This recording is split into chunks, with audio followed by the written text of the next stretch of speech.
Well, good evening, families. Good evening, eighth graders, soon to be rising ninth graders.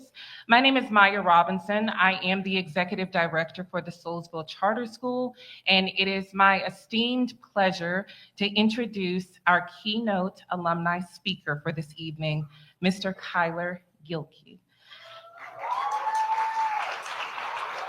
Kyler is a remarkable leader and a proud graduate of the Soulsville Charter School class of 2017. Kyler was not only a phenomenal student, but also one of my ninth grade ELA students many, many years ago, a beloved member of the Stax Music Academy, where his passion and dedication first began to truly shine. Kyler is a 2020 graduate of the University of Memphis with a double bachelor's degree in political science and criminal justice. Since that time, Kyler has made impressive strides in the world of politics, working as a fellow in the Memphis City Attorney's Office, as well as Congressman Steve Cohen's office, serving a number of important and impactful roles. He has also earned recognition as one of the top 40 under 40 urban elite professionals. And today, Kyler serves with distinction in Congress in the nation's capital, Washington, D.C., representing the city of Memphis and serving as the youngest legislative assistant in the office of Congressman Sidney Dove.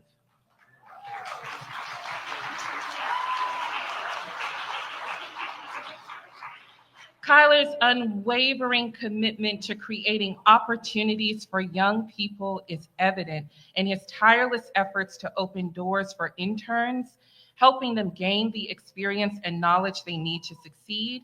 And it is his passion for uplifting Black communities and mentoring the next generation of leaders that truly sets Kyler apart from the rest. We are incredibly proud of our alumni, our child, our wonderful student, and now our future, whatever you want to be. Ladies and gentlemen, please welcome to the stage Mr. Kyler Gilkey.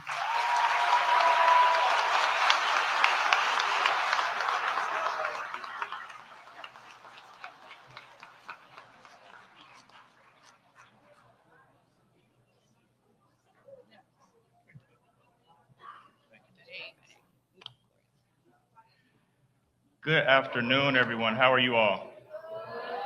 Good, good.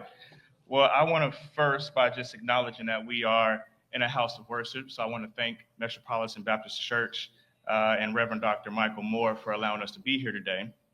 And I want to give a special thank you to Ms. Stacey Johnson, Ms. Robinson, Ms. Bernard, and Mr. McKinney for the opportunity to speak to you all today. Good evening, everyone. Good. How are y'all feeling, eighth graders? Good. All right. Well, let me first start by just saying how proud of you all that I am and how proud I am to be here with you today to celebrate this milestone with you and to hopefully leave you with just a few nuggets of advice to help you along your journey. You know, standing here feels a little surreal because it wasn't that long ago where I was in your shoes. And, you know, going to Soulsville, the same school, same halls, same level of excitement that I heard you all clapping for your classmates, and maybe even a little bit nervous about what comes next. Ms. Robinson did a great job of introducing me, but I was the student that still got in trouble for talking in class. I was talking on Code Red. Y'all still do Code Red now? Okay. I stressed about approaching deadlines that were coming up, and I may have gotten into a few spirited debates with a few of my teachers. And I also dreamed about what my future was going to look like. I never could have imagined that I would be walking the halls of Congress. But let me tell you something that someone told me when I was your age. You are powerful beyond your belief. The only person that can stop you from reaching your dreams is you. Today, I want to leave you with three things that have helped, I've learned and helped my personal and professional journey that I think may help you on yours. Break it down. Number one, I want to talk to you a little bit about doubt and its sneaky little cousin named fear. These two don't show up like monsters in the movies. They sound like in your head Am I good enough? Do people like me do things like that? What if I fail? Everyone has those thoughts. Even me, even your teachers, your parents. Every successful person has had those thoughts one way or another. But do you know the difference between someone who makes it and someone who gives up? It's how they respond to those thoughts. You are going to have moments where things feel hard. That's part of the journey. Every dream that has ever come true started with someone who believed in themselves enough to keep going, even when it was tough. So remember this: if you can dream it, you can do it. And you don't need anyone's permission to do what makes you tick. Number 2, repeat after me. It's nice to be important, but it's more important to be nice. As you go to high school and go through life, remember that your status in this world is relevant. Just because you have a few thousand followers on Instagram, or you have the highest GPA in your class, or you become the manager at your job, or yes, even if you become the president of the United States, it does not give you the right to look down on anyone or take advantage of them. Titles do not define your character. Your actions do. Right now, we live in a time where some of the highest leaders in our country have forgotten the value of kindness. They have confused power with permission. Permission to bully, to exclude, to divide. But I'm here to tell you that that is not the example that you need to follow. Be better than that. You see, sometimes the people who make the biggest impacts are not always the loudest in the rooms or the ones with the most fanciest titles. They're the ones who show compassion, the ones who help a classmate struggling with their homework, the ones who stick up for someone being picked on, the ones who speak the truth with courage, but also with kindness. So, when life gives you more influence, more success, more opportunities, more power, use it to uplift others, not push them down. That's the kind of greatness that we need to see more of in this world. And I believe each and every one of you is capable of that. Now let's talk about what you really want to know more about, high school. I want you to go to high school with your eyes wide open, not just looking for who's cool or what's trending, but look out and look to what you're becoming. High school isn't about just tests and homework. It's about trying new things, sports, art, music, clubs.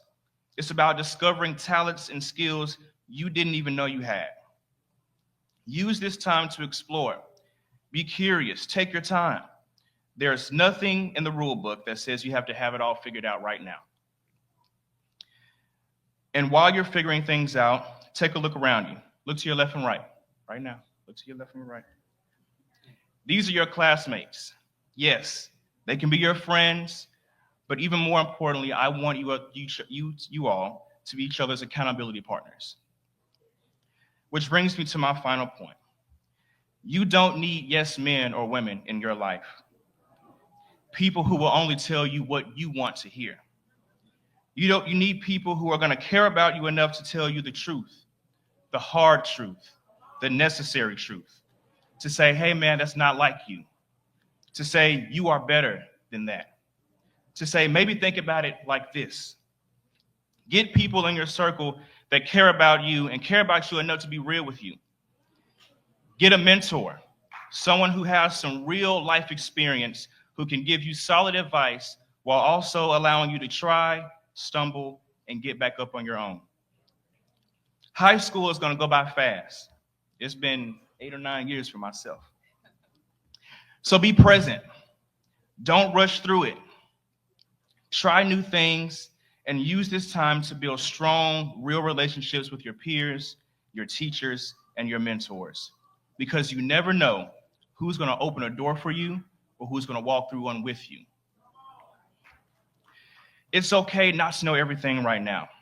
What matters is that you're paying attention, making good choices, and giving your best effort. Every day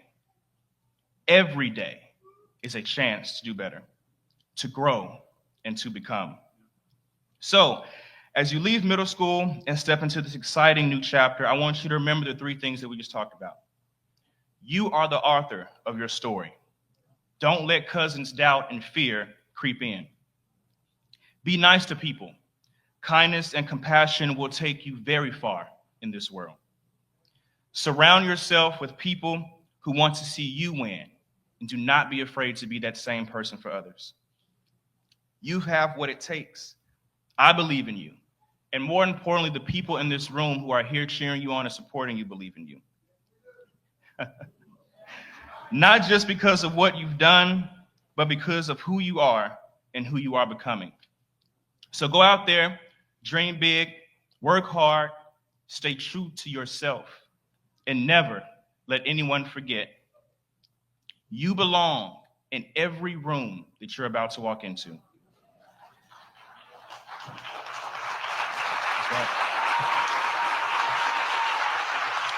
I want to leave you with one of my favorite poems that I literally carry with me in my pocket as I walk the halls of the Capitol.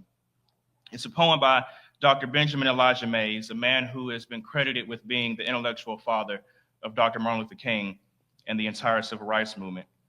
And this poem is not just for the 8th graders who are about to go on this journey, but for everyone in this room. Life can sometimes be long or it can be short. And it is a matter of making sure that we live every day to the fullest. The poem goes, I have only just a minute, only 60 seconds in it. Forced upon me, can't refuse it. Didn't seek it, didn't choose it. But it's up to me to use it. I must suffer if I lose it. I must give account if I abuse it. Just a tiny little minute, but eternity is in it. Congratulations to the 8th grade class of 2025. High school and the world awaits you. Thank you so much, y'all.